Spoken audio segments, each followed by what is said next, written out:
Good morning, everyone, and welcome to today's webinar where we're going to be focusing on Assembly Bill 5.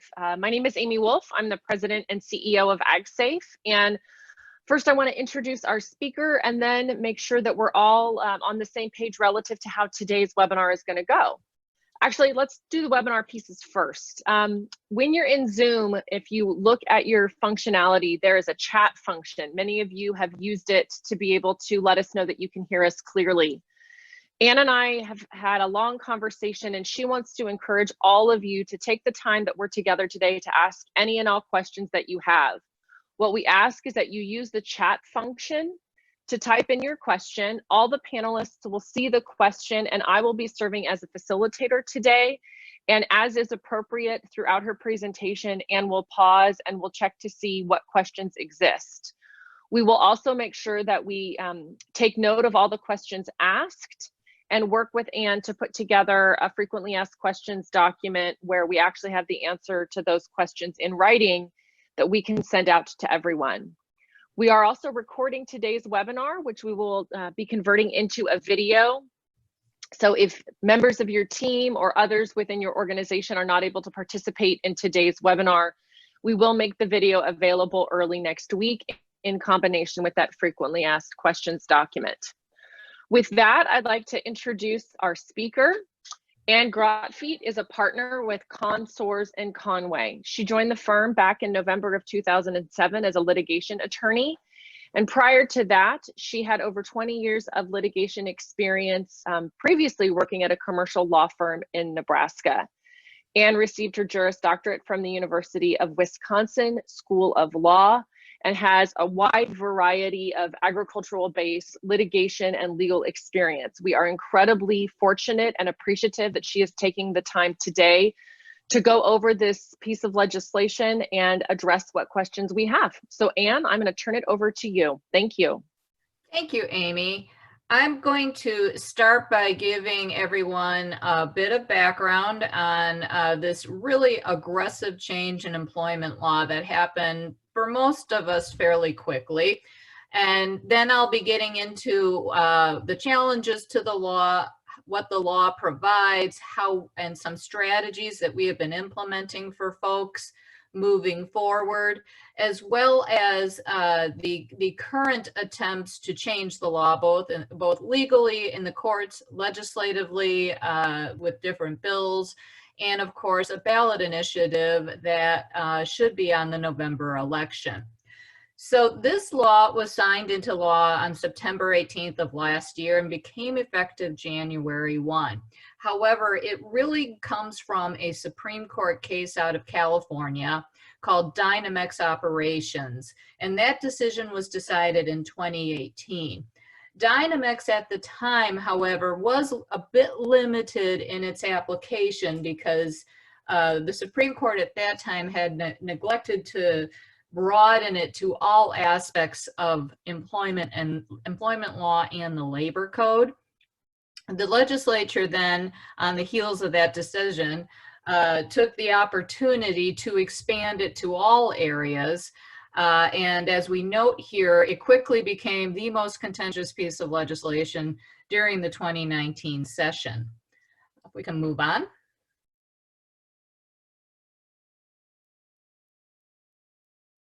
So the Dynamex decision and AB5 are all premised on what is called the ABC test.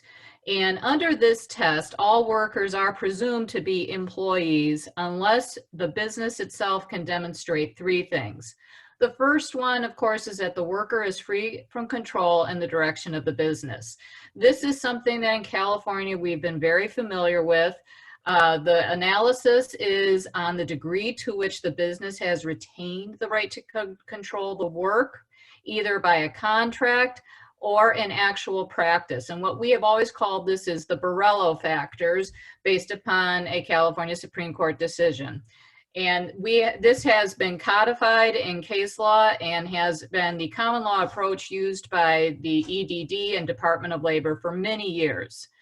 The Supreme Court didn't love this analysis because they thought it was confusing for employers. They thought the ABC test was going to provide much more of a bright line. Factor B, which is the real problematic one, is that the work is performed outside the usual course of business. So then the analysis becomes, is the work incidental or an integral part of the business? For example, a retail manufacturer hires a plumber to come into their plant and fix the plumbing. The plumber is clearly an independent contractor. Most likely the plumber either works for his own company or works for another company.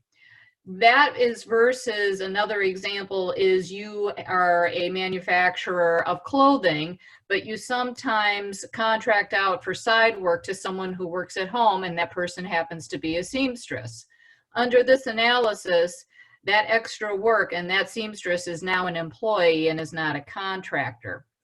The implication of B is very widespread, and it impacts all industries, including mine, because we have contract lawyers.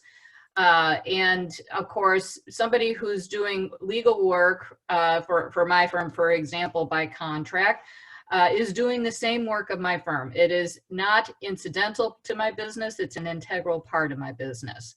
Under this particular test, it would be very difficult for anyone to be considered a contractor. The third factor is that the worker customarily engages in an independent established trade, occupation, or business. This is something that in the past, it's one of the Barella factors as well, that we have been able to prove pretty readily without a lot of structure. Contracts help, a business license helps. The best part of it, of course, is having a freestanding business where you've actually gone and filed something with the Secretary of State, either to create an LLC or to create a corporation, or taken the steps to set up a sole proprietorship, and that would include certain tax steps as well. So the focus now, according to the Supreme Court, has to be the burden and benefit of self-employment through those three things. One of the new things under AB5, however, is advertisement. One of the analyses will be, how are you holding yourself out there in the community? Are you advertising for work? Are you printing up business cards with the name of your business? I think that a lot of this takes place on the internet, and LinkedIn and things like this can also be useful. Next slide. So AB5, what we just covered, those three things, is really the only substantive part of AB5 that creates something new. The vast majority of what AB5 really is an exemption law. It's an enormous list of folks who are not going to be subject to AB5. So those professions we have over here on the right, and as you will notice up at the top, it's a lot of the professionals, lawyers, doctors, veterinarians, etc. They also have a specific carve out for professional service contracts, such as HR administration, marketing, graphic arts, journalists, and photographers. I'll be talking a little bit more about some of those in a minute, because there's been a legal challenge on that. There's also, where we'll spend a lot of time today, a business-to-business exemption, and that is going to be subject to a lot of analysis moving forward. Next slide. The first legal challenge, and this has been a very successful challenge, was the California Trucking Association case. This was actually filed in 2018 after Dynamex, in anticipation of this legislation, so it was teed up nicely once the legislation was signed. Basically, the California Trucking Association challenged AB5, saying it was preempted by federal law. That was the Aviation Administration Authorization Act. And that was important because when that act was signed back in 1994, one of the tenets of that law was that through interstate commerce, when states would be entering laws such as AB5, it would disrupt too much of the interstate commerce and have an impact on rates and routes and timing. That is straight within the lane of what we have here with AB5, and the district court agreed and entered a temporary restraining order on the last day of 2019 prior to the entry of this law. As you can imagine, this was going to create enormous chaos for the motor carriers. On January 16th, that went further and they entered a preliminary injunction as to any motor carriers operating in California. Next slide.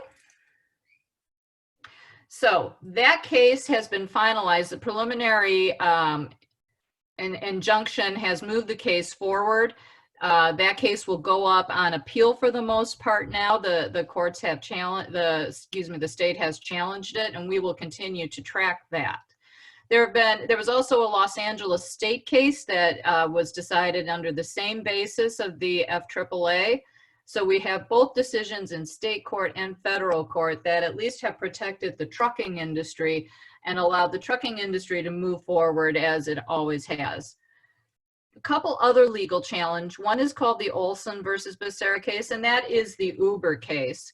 Uber and the Lyft, and candidly, as you probably are aware, this law really came out of a challenge to the gig economy by Lorena Gonzalez. She is the assembly person who championed this law and is the author. And so they are attacking it on three prongs, and this is the second. They are challenging it in the law. They have not been as successful, in large part, I think, because they don't really have a preemption argument. They are challenging it on constitutional grounds because, as I just explained, this is really an exemption law. This is about picking and choosing winners and losers.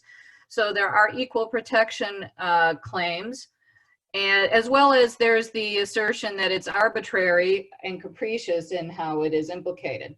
These, of course, are not usually as well favored by the courts, and so far they have not been successful in their pursuit. That case was, of course, going to go up on appeal as well, and we'll see how the appellate courts review it. The American Society of Journalists challenged their designation because even though they were exempted, they were limited to 35 submissions a year, which isn't very much if you are a weekly columnist. And candidly, Assemblyperson Gonzalez had even admitted in the press that it was an arbitrary decision to come up with 35. Despite some of those admissions, the court ruled in the same fashion as they did in the Olson case and found that it wasn't sufficient and that the state of California does have a rational basis for this law and these regulations that are going to follow from it to regulate independent contractors in this way and basically classify them as employees. That case should also go up on appeal. There's also some pending legislation that will most likely expand the journalist exemption and may end up resolving that litigation prior to it going up on appeal. Next slide. So I know the relationships you guys are going to want to talk about are broader than trucking relationships, but I think this is a good way to start thinking about how we analyze our business relationships. When we were dealing with this before, we had a bit of finality on the trucking issue. We were taking it from the aspect of the different relationships and what we felt the state would do in response to that. Of course, if you were using your own employees to drive trucks, you were just fine. Those employees are your employees and there's not going to be an issue.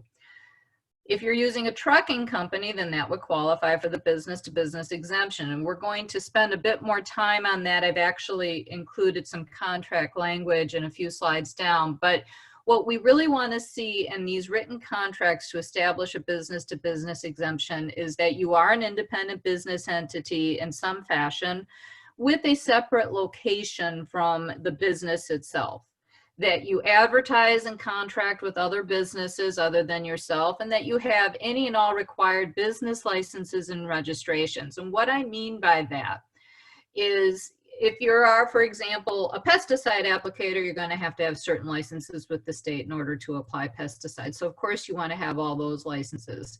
But what I'm talking about here is just that you go down to your county and get a business license, which is relatively inexpensive. I've actually been advising people who want to be considered as contractors to do that for some time. That's really just step one now as part of this process, but I do think it is now part of the law, and it is vital that you do that. The other option, and this is where we find a lot of business relationships tend to fall into, is the example of, for example, the dispatch company with trucking. So for example, you have a contract with a dispatch company, which candidly, I suspect, in a lot of cases was not a written contract, but was really more of an oral business relationship. That dispatch company, in theory, that would establish a business-to-business exemption, but it now becomes critical that you have some sort of written contract. The carriers, however, I believe under the analysis, and this was part of the big issue that was being raised with the trucking industry, they would have been considered employees of that dispatch company, and dispatch companies typically were not set up to have truckers be employees or to own trucks. Another thing to keep in mind is joint employer law has been a big issue in California, particularly in agriculture. However, that is not really part of the AB5 analysis. Typically, we would be concerned about that with an entity like a dispatch company. We are not concerned about it in this case because really all AB5 wants is for that person to be an employee of someone. They're not going to be concerned about whether they are there's a joint employer analysis. This, of course, would be the key problem under AB5. This type of an entity would create a significant burden to them and it would be disruptive to their business as well as a significant expense. Another example that is like the dispatch company I know is in the healthcare industry. Back on the slide where we talked about the exemptions, we have exemptions for doctors, but we don't have exemptions for something that's very, very critical to all of us right now. Example, emergency room nurses. A lot of what I didn't realize is a lot of emergency room nurses are operating as independent contractors and have different relationships with different hospitals. In many cases, they work for an entity that operates a lot like a dispatch company where they basically place these nurses where they will be needed at any given time to allow flexibility for the hospital for when they have needs, as well as for the nurse when the nurse has the ability to work a 12-hour shift. Well, now that dispatch company who wasn't really set up necessarily to have employees would definitely be considered an employer. And what we have seen happen in other contexts with other industries that have become subject to these types of challenges in court by consumer plaintiffs' attorneys is that what ultimately ends up happening is these companies tend not to be very viable under this type of an analysis. What ends up happening is the nurse then sees, well, why don't I just create a sole proprietorship or my own LLC and I'll just go contract directly to the hospital. So we found that this has caused a significant disruption for these types of businesses. Then finally, under the trucking relationships, you have the owner-operator independent truckers. This was going to be a big problem. It was going to be prohibited under AB5. It could not qualify for the business-to-business exemption just by virtue of how owner-operators operate under the law with respect to setting rates and things like this. These things are federally mandated. There was a licensing issue as owner-operators lease their services and trucks. That is something that is not supposed to happen under AB5. And typically, they don't always have a separate business location. And those contracting requirements are also a barrier under the federal law. So basically, we got that taken care of by the litigation. But any situation like that can create big problems. Now that that has been taken care of, we are focusing on these other businesses that would fall into category 3 that we think are going to be creating problems for folks. Next slide. So more examples in the non-trucking relationship, and this is where I think we probably come to a lot of the concerns that you will have. Temporary personnel services. So for example, office work, there's that company Office Temps. The business model for that is typically folks are employees of Office Temps. So again, under AB5, they're fine with that as long as there's a good contract between Office Temps and the business. Similarly, for farm labor contractors, the laborers are employees of the farm labor contractor, but for the business that is hiring the farm labor contractor, it is important that there is a contract between the two businesses. For the business-to-business exemption to apply, and the contractual relationship needs to make clear that the FLC is a business, and that the different concerns that we listed earlier about being a separate business, having a separate location, advertising your services are all delineated in that relationship. And I've been actually including those things into the contract. This would be the same for seasonal work. It'd be the same analysis as above. You would be considered an employee unless you're an employee of a separate entity, such as a farm labor contractor.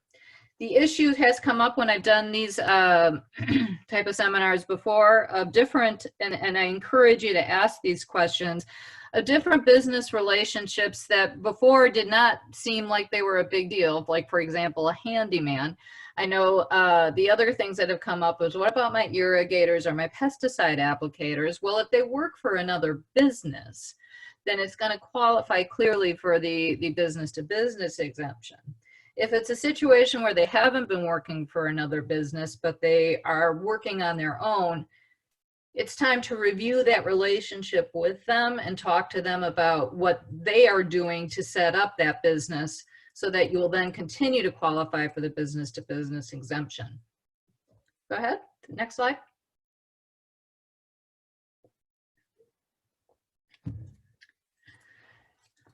Similarly, we have custom farm services and those relationships that have become an area of concern, such as aerial application, land leveling, custom harvesting. I know with custom harvesting, one of the other questions that has come up, and that's down on number 3, is where a portion, say you have a farm and your neighbor, it's easier for your neighbor perhaps to help you out with a corner of the property that abuts their property. Again, my best practice advice in that situation is we really should have a business-to-business written agreement between the neighbors. It will avoid a complication if, for example, say that the neighbor has their employee come help out and do some harvesting on your farm.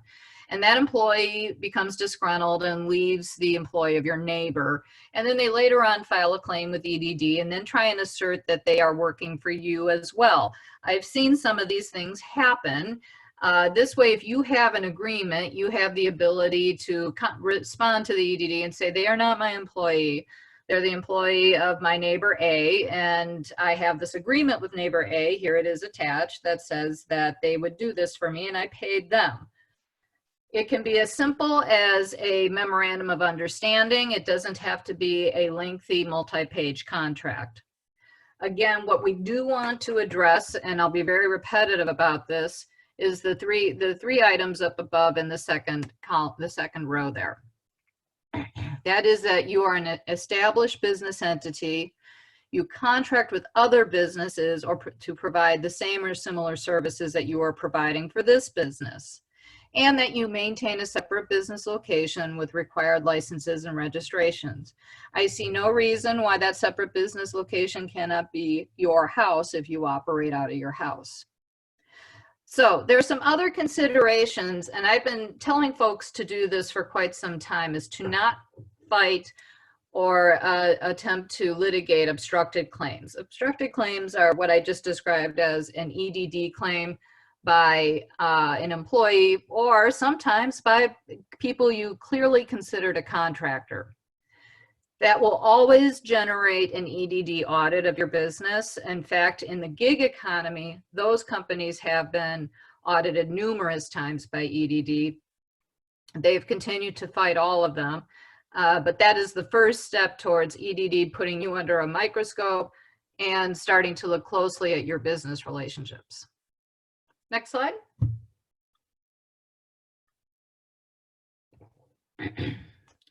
So what are some of the things that folks are doing to try and address this law?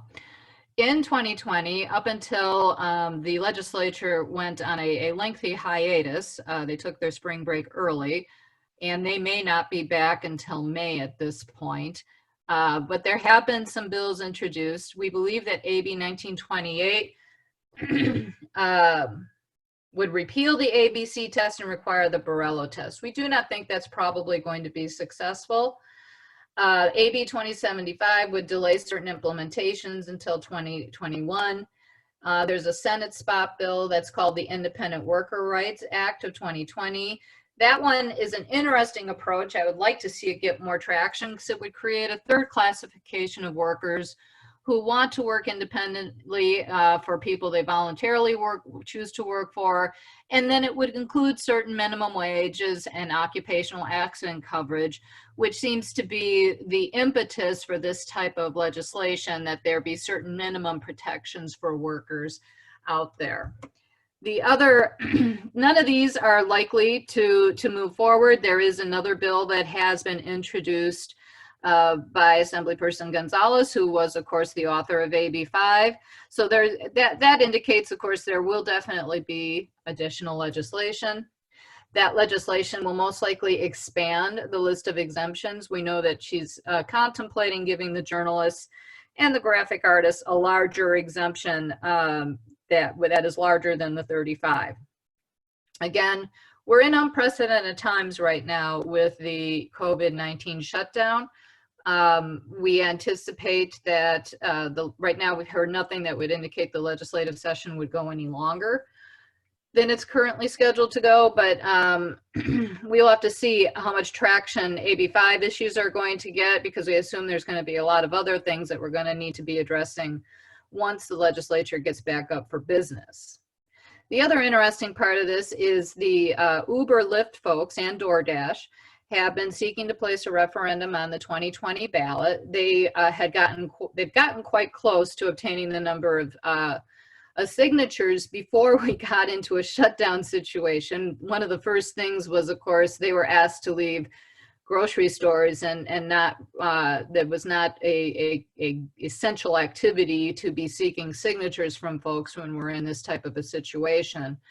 What they are looking to do is to exempt ride-hailing companies, which is what they are classified as, but it would also require them, it's a hybrid approach, kind of like the Independent Workers' Rights Act. They would give 20% more than minimum wage to their drivers. They would give them a guaranteed per mile stipend for healthcare costs and accident insurance. They have a fairly substantial kitty fund that they're going to be putting forward to advertise for this, assuming they get on the ballot. Again, it seemed like a done deal that they were going to get on the ballot before the COVID-19 crisis came up. It's a constitutional deadline of when they have to have their signatures in, so I don't think that can be extended by the governor. So right now we'll just have to see what happens. At this point, in terms of how this was polling, it was polling quite well. Now, this would be a very limited ballot initiative, but the good part about it is I do think it kind of demonstrates the temperature of where the California public is in this. And quite frankly, right now, with the very interesting times that we find ourselves in, what we think we hear quite a bit is that people want to have some flexibility to be able to respond to the workforce needs that we're all facing right now. Okay, next slide. So I included here some contract language and recitals. The first concern and issue is, do you have a contract in your business-to-business relationships? And number one, if you do have a contract, what I would recommend is that you review those contracts with your folks right now, and that you make sure that within the contract, the factors are addressed. And if you don't have a contract, I think the first thing is you got to get a contract of some sort. What we have been revising our independent contractor templates to include certain representations and warranties by the contractor, because quite frankly, it's hard for you as the business hiring someone to know exactly what that contractor has done to establish themselves as an independent business entity. And it's potentially something you hadn't considered before in a lot of these relationships.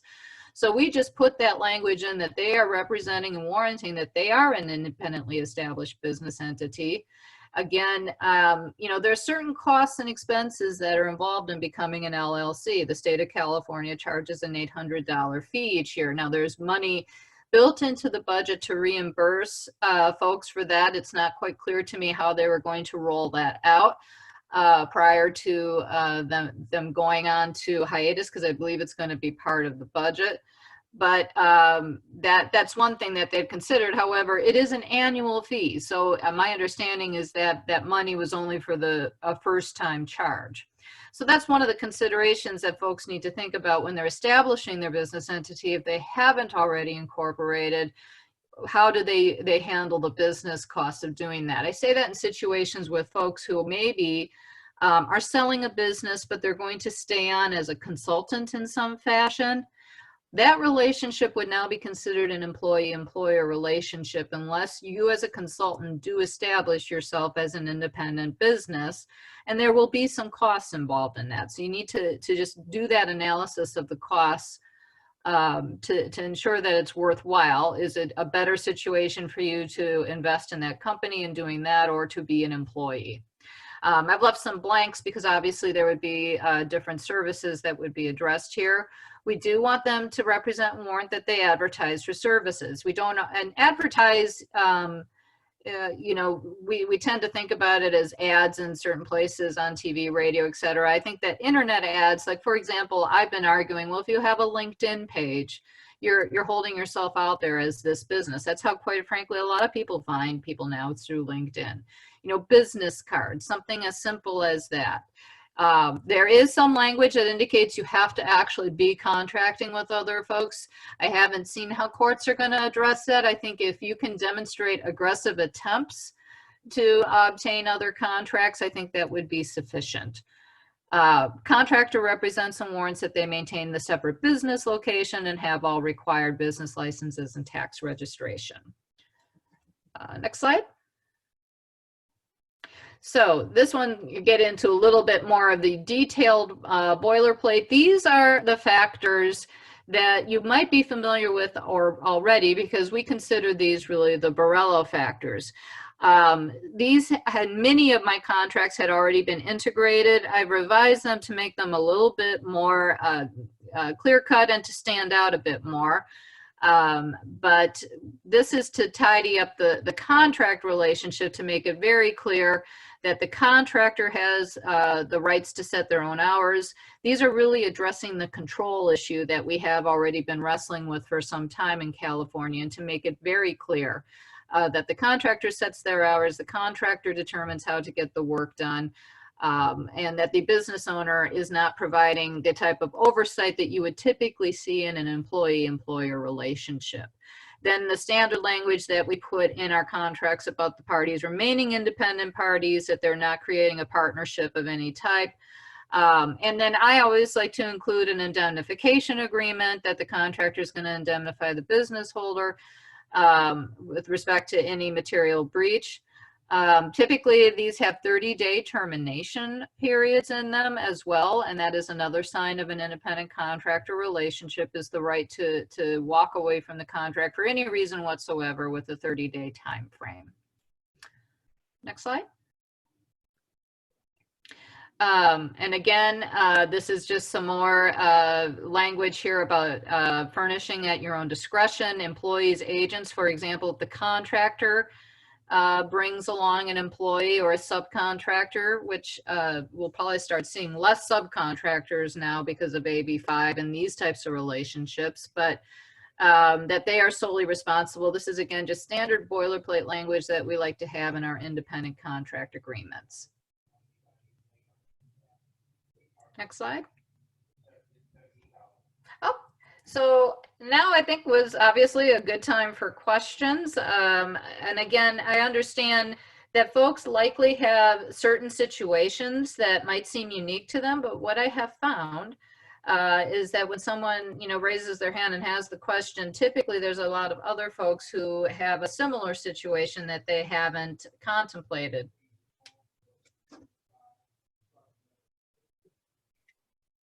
So just as a friendly reminder, if you use the chat function, again, if you look down in the toolbar of Zoom, there is the chat feature. Use the chat function, and please take advantage of the time that we have remaining to ask Anne whatever questions that you might have. As Anne pointed out, you might think it's a unique situation, but her experience shows there are lots of individuals who are in similar circumstances. So do we have questions from any of our participants at this time?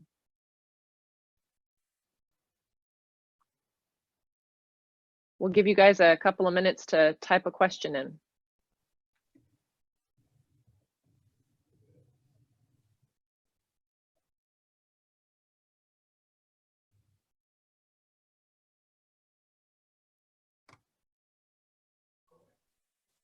Well, Anne, I'm not seeing even the three. Oh, there we go.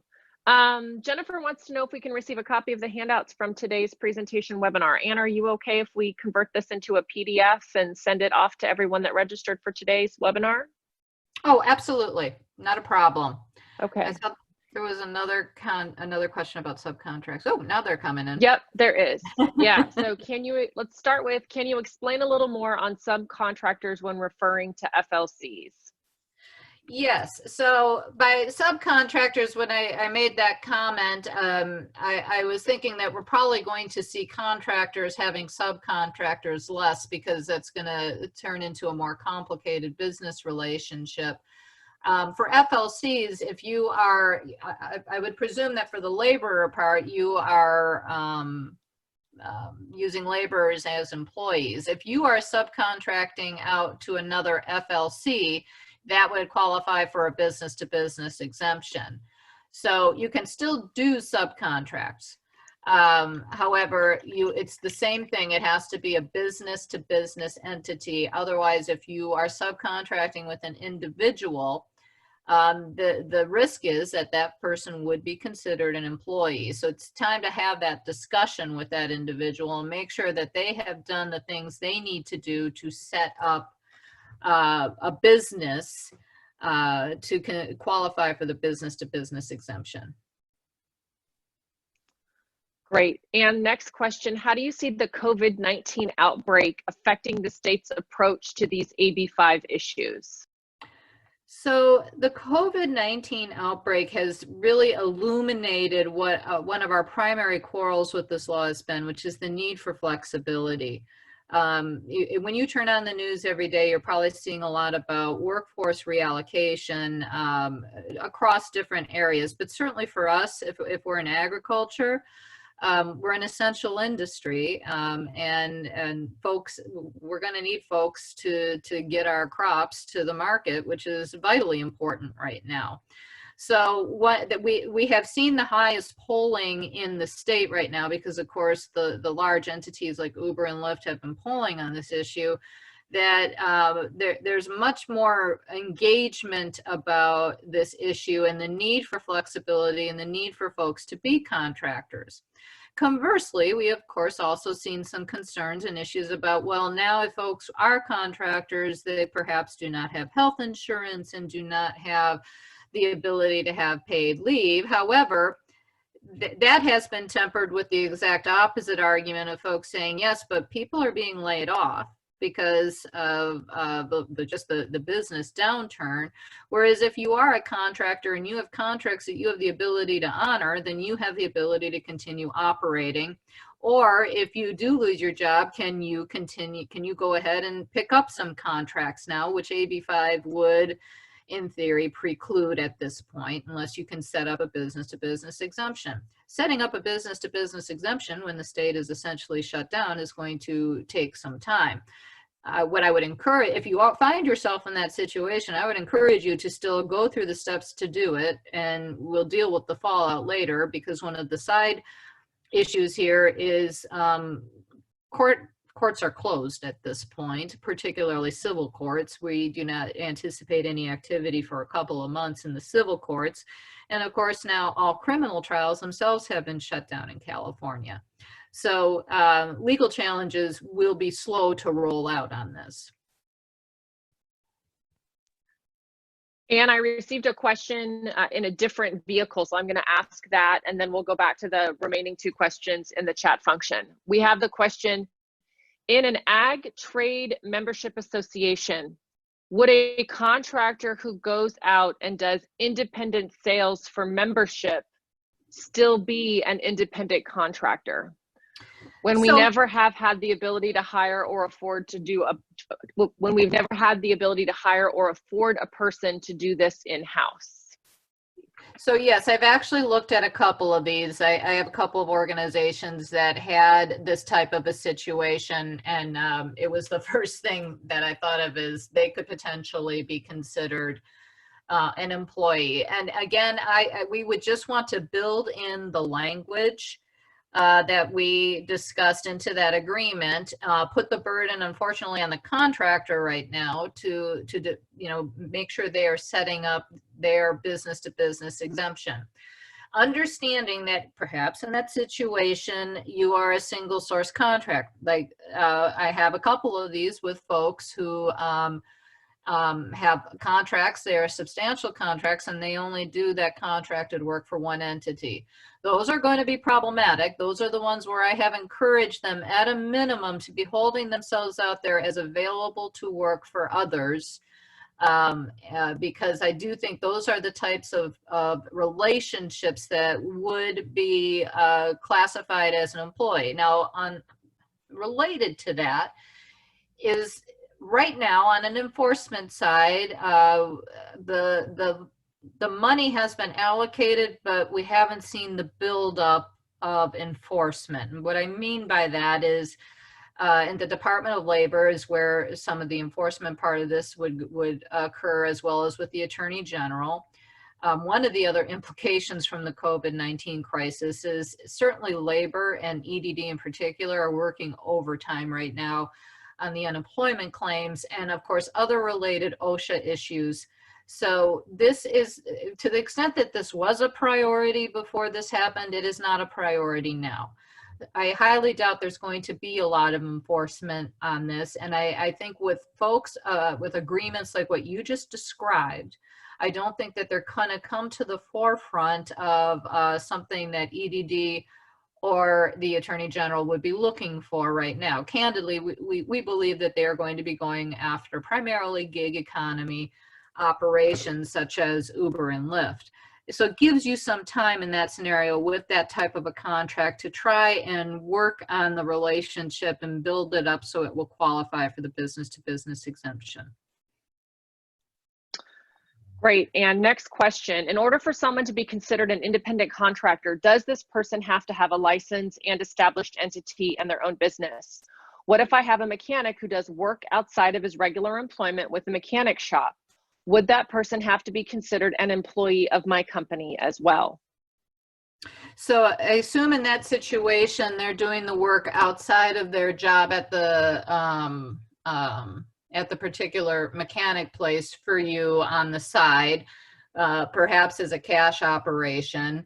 In that situation, the best situation is that, yes, they establish themselves as their own separate business. You know, what we used to call a side hustle becomes an actual business. And hopefully that would be allowed by his primary source of employment as well.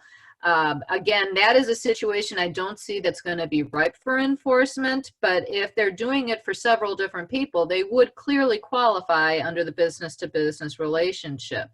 Again, the way to protect yourself in that scenario is to have document by a contract. I think typically you'd only have an invoice of some sort in that situation, but you know, again, it can be a simple memorandum of understanding that just outlines the business relationship. I've got a question that came from one of our other functions, through the Q&A function. It sounds like someone needs a clarification again relative to journalists.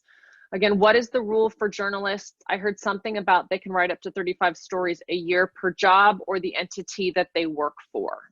Per entity right now, it's 35 per entity. So if you had a contract with the New York Times, it would be 35 for the New York Times. If you had another contract with the Washington Post, it would be 35 for the Washington Post. However, there is some legislation that was introduced by Assemblyperson Gonzalez that would either expand that number or potentially give the full exemption. But right now, that's the way it's been interpreted. In terms of 35, we're not quite sure where that number came from. She indicates she did some sort of an analysis based upon regular opinion pieces, it still seems quite low, particularly if you are primarily just working for one publisher. Got Also, it. just Okay, next question. Oh, as a follow-up to that, I've also taken that analysis and looked at it in terms of blog writers, things like that, particularly with certain commodities. We know some folks have contracts with bloggers who write about, you know, recipes, things like that. And we have been able to build up the business-to-business situation there as well, particularly if they're doing it for more than one entity. got it. Our next question, the FLC has a contract in place with the grower. The FLC employee uses the grower's tractor to complete a job. Is that employee clearly just the FLC employee, or can that employee claim that he or she also works for the grower too? That is not necessarily an AB5 issue because again, AB5 doesn't care about joint employer, but this is obviously a legal issue where they could be asserting that claim. What I would try and identify to the extent you can is when you have these contracts with the farm, whose equipment is going to be used, and include that either within the contract or a separate side, very brief lease agreement about that property. But again, that is something that you can include in the contract, that the equipment is going to be provided by the farm if it is in that situation. And that probably would be best to also address, you know, in that situation, insurance issues. You know, is the farmer going to cover an accident if that grower gets into an accident, you know, if the tractor breaks down or something like that? You know, because I think if you're the FLC, and that tractor breaks down, you don't, just because the tractor is old and you're not the one servicing it, you would prefer that they assume the liability and responsibility for that tractor being in good operating order. Got it. Okay, next question. Does an independent irrigator, an individual, qualify as an independent contractor if they use their own vehicle, personal protective equipment, set their hours according to the operations, water schedules? And what if they don't have a business license, accident insurance coverage to provide? Under the old analysis, they absolutely would have qualified as an independent contractor. In fact, this is a great question because this is the exact scenario that we see the problem with. Under AB5, there's a strong argument that they're an employee and they really do have to incur the burden of creating that structure to set up the separate business and address those issues. Great. All right, next question. So if we hire an individual to perform a job outside of the scope of our business, do we need to hire them as an employee instead of an independent contractor and issuing a 1099? If it is outside the scope of your business, no. If it's outside the scope of your business, for example, like the plumber example, you know a plumber down the street, and you know that plumber is a plumber for lots of different businesses, and you're not a plumbing business, you are just a regular freestanding business that it has a pipe issue, that should not implicate an AB5 analysis. Now I say that at this point because we haven't seen the litigation and we haven't seen the claims yet. This is still, we're still in the first quarter of 2020, which is really hard to believe. And of course the month of March has really been disrupted. So we just haven't gotten the body of regulatory law from the state level at EDD or the state level yet. We will be pushing out updates as we start to see these things. All right. Next question. Would this apply to even small things? For example, taking a truck to a tire shop to fix a flat tire, would we need to have a contract with that company? So if you're taking it to a tire shop, that is a freestanding business, and you should be protected by the fact that it's a brick and mortar institution at a separate place, and your business is not a tire shop. You're not in that business, so that should not apply to that situation. But this is exactly the type of analysis that I do encourage you to be doing, is to think about all these relationships. If I work for a company in loss control, so loss control relative to insurance, but I do side training with other clients outside my job, would I be considered an employee or an independent contractor of the entity that I'm doing those side jobs for?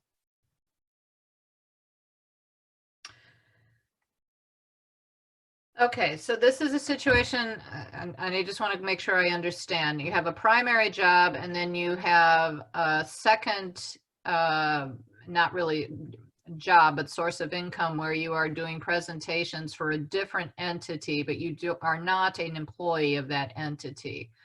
That's correct. And the primary and the work that they're doing correlates to the primary job that they already have.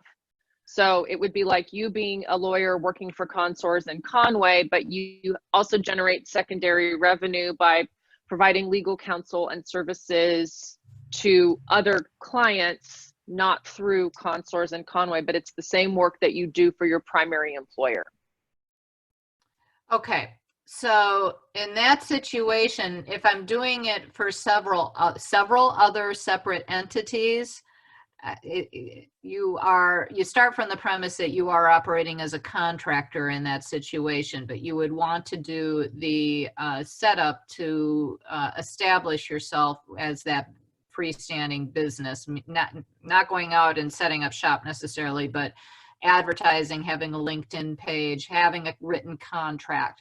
If you're doing it for just one other entity that is sending you to various places to do that review, like say you work for employer A, and then business B hires you to go to different places, and you only do this for business B, you are potentially at risk of being considered also an employee of business B. So if I were business B, I would really want to be having that conversation with you about making sure you have set up what the state would consider as a separate business. And that's okay. You can have a separate business and have a primary job. Folks do that all the time. So you can still do this on the side as well. But you do want to make sure you have that set up. Again, in that situation, I think it is going to come under less scrutiny by the EDD when you have a job and then you're doing this on the side, but we don't quite know yet because we haven't seen any of these things come up. Got it. And I have a follow-up question to the independent irrigator question that was previously asked. Again, that independent irrigator question had to do with if that individual has their own vehicle, providing their own personal protective equipment, and setting their own hours according to what is the appropriate schedule. The follow-up question is that does the answer you provided still apply if those individuals irrigate for other customers as well, versus an individual who only irrigates for your company? So if they only irrigate for your company, that is a problem. My answer before actually did assume that they were irrigating for other people, so thank you for the clarification. The problem comes in when a person is completely captive to just one person. And this is kind of the independent contractor situation in the trucking industry, because in the trucking industry, the owner operator typically owns their own truck. This is the same situation here in this situation where the person has their own equipment. They provide it themselves.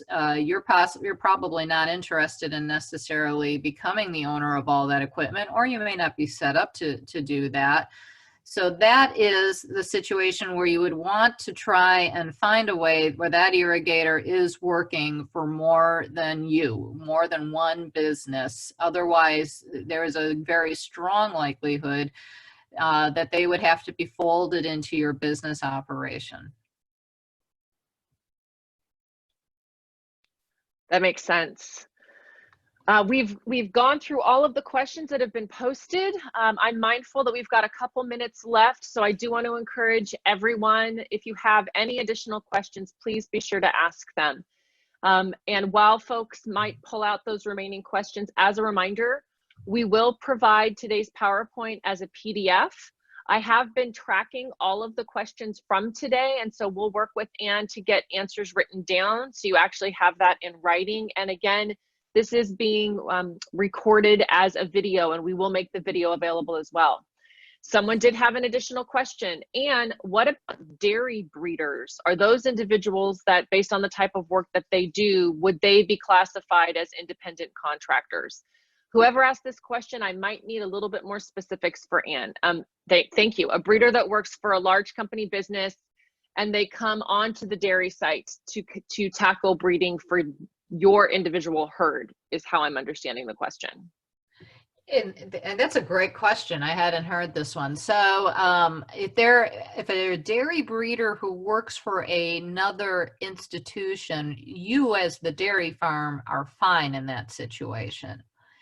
If they're considering themselves independent in some way and going to various different farms, then you want them to be setting themselves up as a business.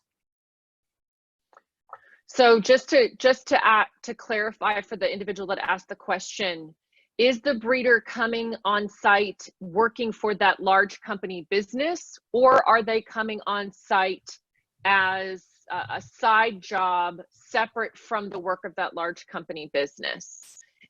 Working from those two presumptions, and if they're coming as part of the large company business versus if they're doing it as a side job. Can you speak to it in those two contexts, please? Sure. If they're coming from the large company business, then it's a business to business exemption. Again, it's just making sure you have a contract that addresses all those issues of someone coming onto your farm.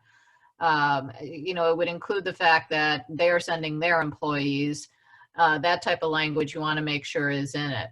If they are themselves, perhaps an individual who has just always done this and gone to several different dairy farms to provide this service, and they've been operating without any issues up until 2020, the burden is on them to, of course, go ahead and set that up as a business and represent to you and the other dairies that they are an independent business. And I guess the implication of all this, which I hadn't touched on before, is this increases the cost for everyone, because it's going to be a burden for that person to now set up the structure to be a business. And, you know, in theory, they're going to pass on that cost to you now to provide that service, because that's now become a bit more expensive for them. That's just something to keep in mind, you know, as it is an election year, when you're asking people questions about this stuff, you know, there was a cost involved in all of this. I've got two questions that we'll ask to wrap things up. I encourage everyone, you've got Ann's contact information on the screen and we'll be making it available to you. So these last two questions we'll ask, and then if you have additional questions, I highly encourage everyone to reach out to Ann directly. So one of the questions, Ann, is how does this apply to a safety trainer, an independent safety trainer that's doing training for different farm labor contractors? They, again, they should be considered appropriate for a business-to-business exemption. You just want to make sure that they have done the things that they need to do to be considered an independent business. It's great that they're doing it for other people. That's one of the things, but they also want to be advertising and set up some sort of structure that the state would recognize as an independent business. Again, at a minimum, I suggest they go get some sort of a business license in the county that they primarily operate. That's a minimum. I think what the state is going to be looking for is that they create an entity of some sort. Got it. And then our last question for today. Are contracts actually legally required, or just a good idea to help establish the business-to-business relationship? For example, of hiring a well-established company to do a small one-time job, is a contract actually necessary? In that situation, I would feel comfortable. For example, trying to think of a large contractor here that I had come do some work on my home. That would be fine. I would expect it would be an invoice situation. They're a freestanding business. A simple Google search would illustrate that, and they're not going to be evaluated by the California Department of Labor for that purpose.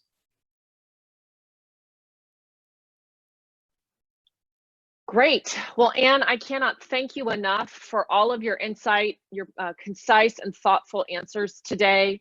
I want to thank all of you for participating in today's webinar. And again, we will be following up with a number of different resources for you to use. I encourage all of you to share the video that will come out of today, pass along the PowerPoint presentation, and certainly the answers to your questions to help ensure that all of us within the agricultural industry have a much greater understanding of how Assembly Bill 5 affects our businesses. Thank you, everyone. And again, Anne, thank you to you and to Consors and Conway for your continued support of the agricultural industry. Have a safe day, everyone. You too. Thank you.